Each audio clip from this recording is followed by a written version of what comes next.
Huh? Who's there? I didn't expect anyone to be walking the castle gardens this late at. Oh, it's you. What are you doing out here? It's midnight. This is hardly the ideal time for a stroll through the flowers. Tending the garden?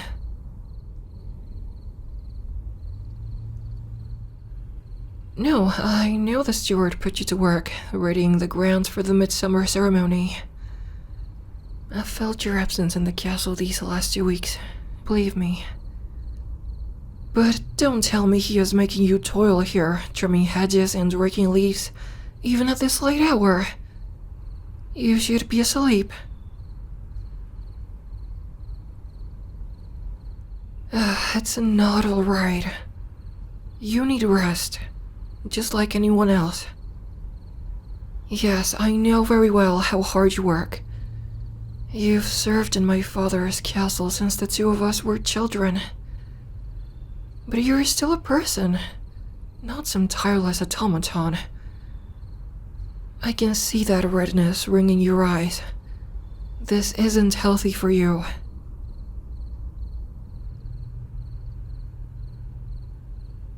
Who cares if the garden won't be ready for the ceremony tomorrow?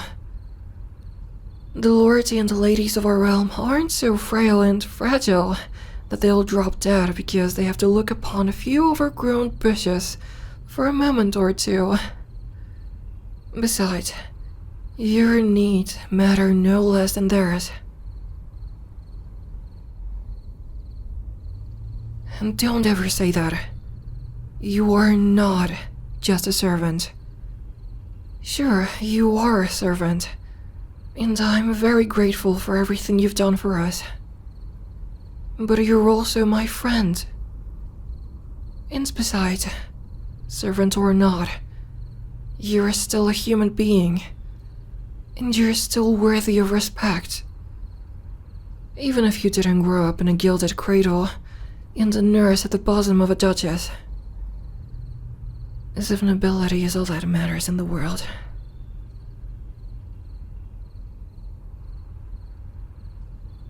Well then, you can tell him his crown princess says he's never to put you to work outside this late again. And if he disobeys that command, he'll have my father to answer to. Damn the midsummer ceremony, and damn him too.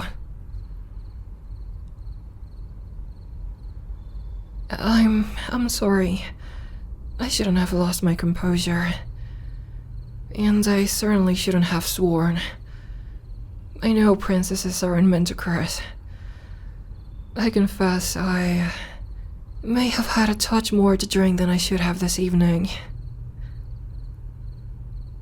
If only my old governess were still around to see how miserably short the obedient little girl she spends those countless hours teaching manners and etiquette has fallen off her lessons now that she's come of age.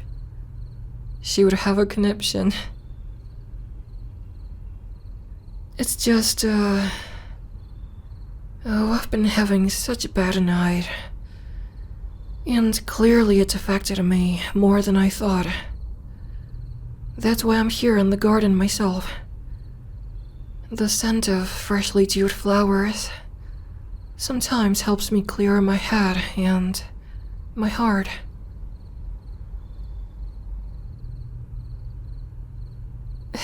It's nothing. I don't wish to trouble you. You must be exhausted enough already. It would be cruel to add to your burdens with my own. Please, you have my permission to go home to rest. Don't worry. I'm alright.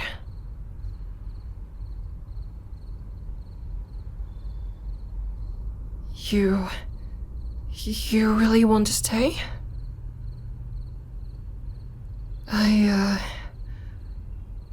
Alright. Thank you.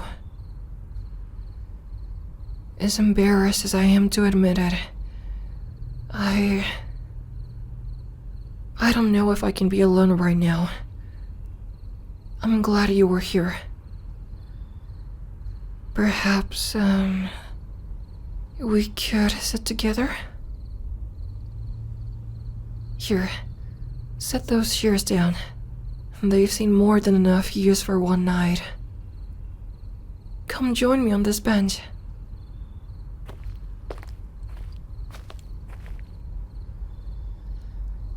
Oh, where to even begin? It's all just one awful blur. Tonight was the first royal ball of the summer. That's where I came from. In case you were wondering why I made the brilliant decision to wear a spotless white silk ball gown in a muddy garden. Not that it's very white or spotless anymore now that I've worn it out here. The hemline is already stained with mud. And the briar thorns have opened a dozen holes in the skirt. It was so beautiful. And now it's ruined. I must look like an ugly mess.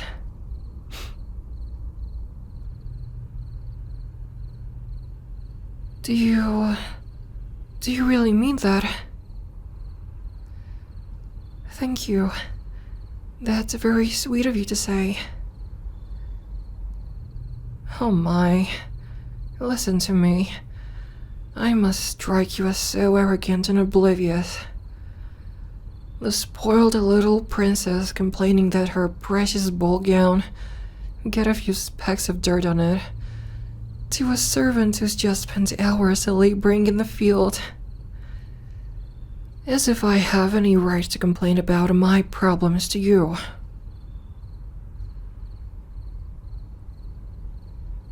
I suppose you're right. We all have our own problems. And they all matter, great and small. I appreciate you saying that. But truly, I promise I won't be cross with you if... You mean it? You really want to stay? Okay. Thank you. So, where was I? The royal ball. I used to love to attend balls growing up, even before I was old enough to dance myself. I would sit on my father's knee and watch all those fine ladies in their beautiful silks and satins, and gentlemen in their tailored leather whirl across the dance floor like some great moving tapestry, alive with color. But the older I grow, the more I begin to see the tears at the seams, the sneers behind the smiles. Oh, it's all so strange and different than it seemed when I was younger. Tonight I was to be the guest of honor since, well, you know.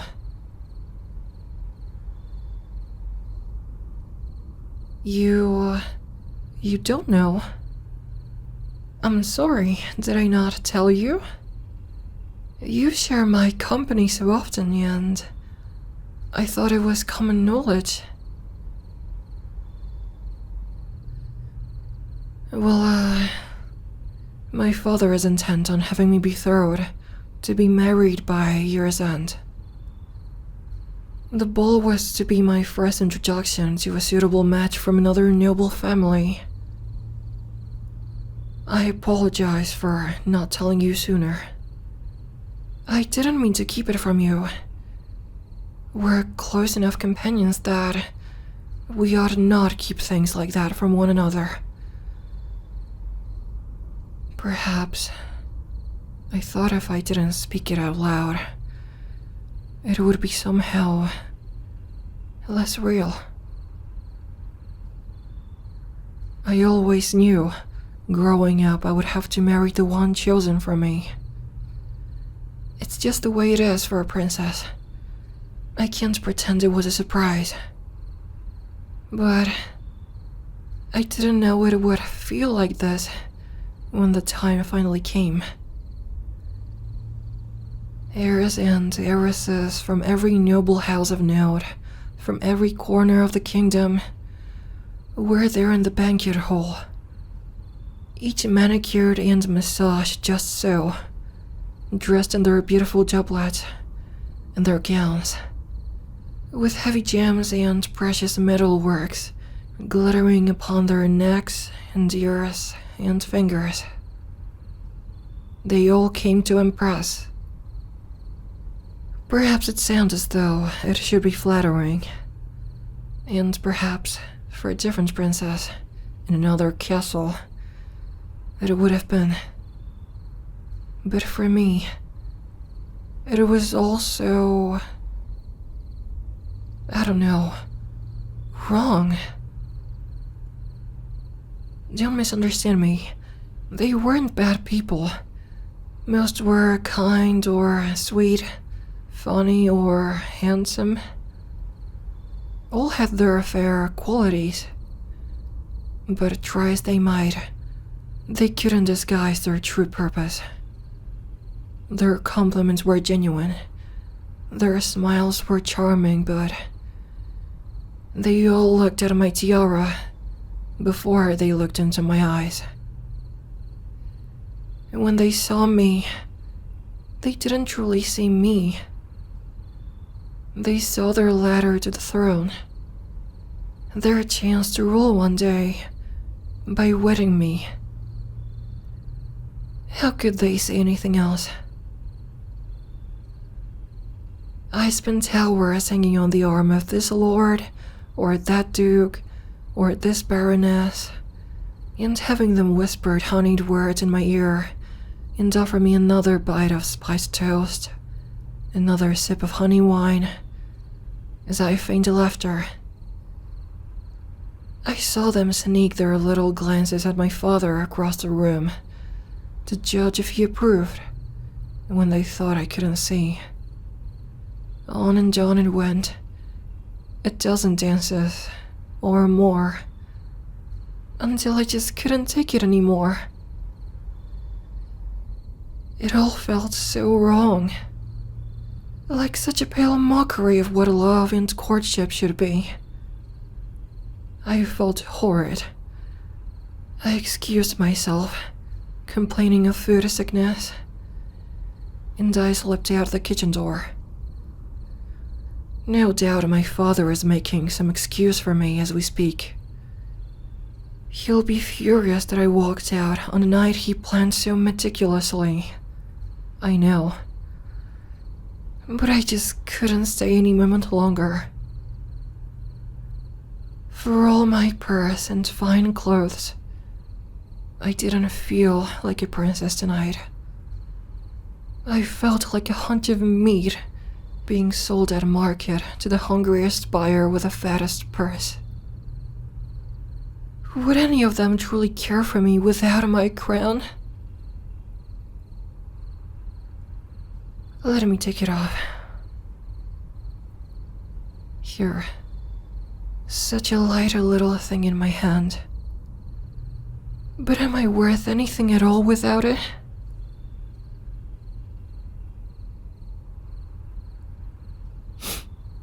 Thank you. Thank you for saying that. It means a lot. And I already said it, but thank you for being here for me. You know, you make me feel like a princess. What did I tell you? You're not just a servant. You're my friend. Never forget that. You're the only person in the world I feel safe telling all this, truth be told. And, well, now that you're here and we're talking, I'm starting to realize what I think I've known for a while. Deep down. You're the only one I really feel like myself with. To everyone else, I'm the crown princess. Larger than life. They treat me like I'm a couple of blots of ink on some royal family tree. Not a person. They can only see their future queen. Not their shy, sensitive girl in front of them. My birthright is like a mask I can't ever take off. But you were never like that. You saw me for me. All those wild summers growing up in the castle together, playing in the brambles and comparing our bruises. All those cozy winters curled up by the roaring fire, while reading each other passages from my old storybooks in our silliest voices. All the memories by candlelight, playing those little games of fancy we used to. I'm sure your masters gave you hell for not bowing and scraping enough to me as your superior. But I was always secretly grateful for a friend who treated me like any other playmate. I never wanted to be above anyone. I only wanted to be seen. I don't know how I didn't see it before. Or maybe I did, but just didn't have the words. But sitting here beside you now, I think I want to be with you. Oh, I'm sorry. I don't know what I'm saying. This night has just, taken its toll on me. I'm tired. Forgive me. I've had too much to drink. Please don't think that,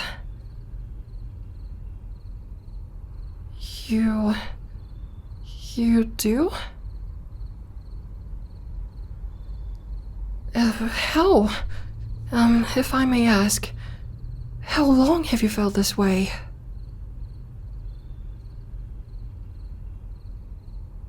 Oh, so have I.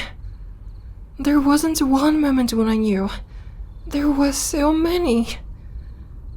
When you stayed up late into the night, reading me stories when I was too feverish to climb out of bed. When the two of us were caught in that dreadful storm, and had to spend a half hour huddled between hay bales in the stable, laughing at our misfortune together.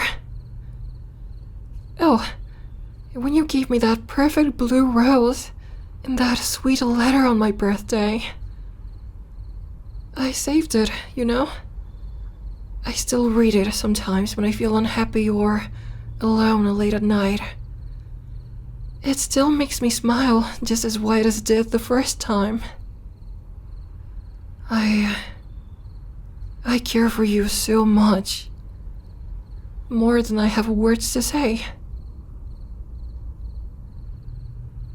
Could I, have a hug?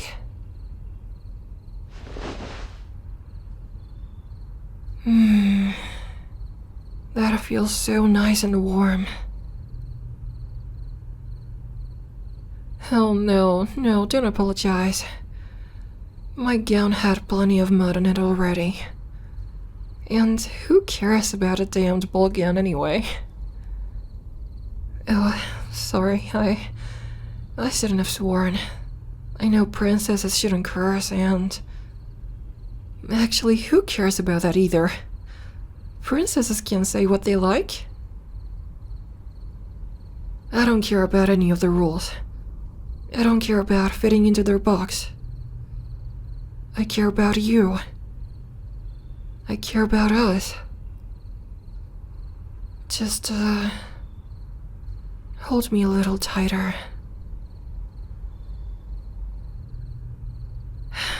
Of course. I'm not a little girl anymore. I'm too old to believe fairy tales are real. I know we can't be together the way I want. My father would... He would never accept it. He would send you away. He wouldn't be moved by my words or my tears. All he would see is his daughter frittering away her precious royal blood on some worthless servant. He would never understand. But we don't have to think about that now. Thank you for being here with me tonight. Perhaps we'll find a way, somehow, to be free one day. But for now, let's just sit here in the garden and enjoy this moment. Speaking of enjoying this moment, there is one thing I've dreamed of doing for a long while now. Close your eyes, please, and lean forward.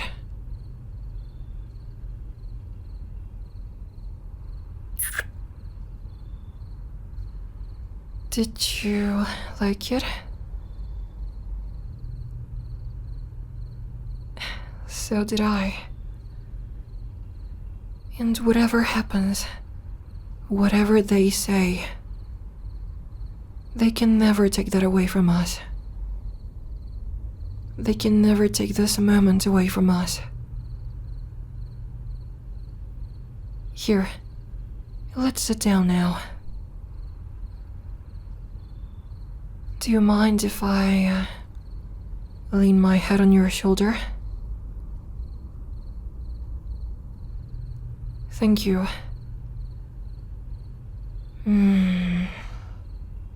This feels so...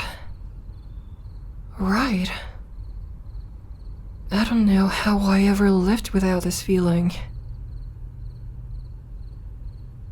We'll have to get up eventually, lest we slumber, and wake up in the middle of the midsummer ceremony. But for now, we can stay a little longer. Let's just sit together here. Just a little longer. I hope a morning never comes.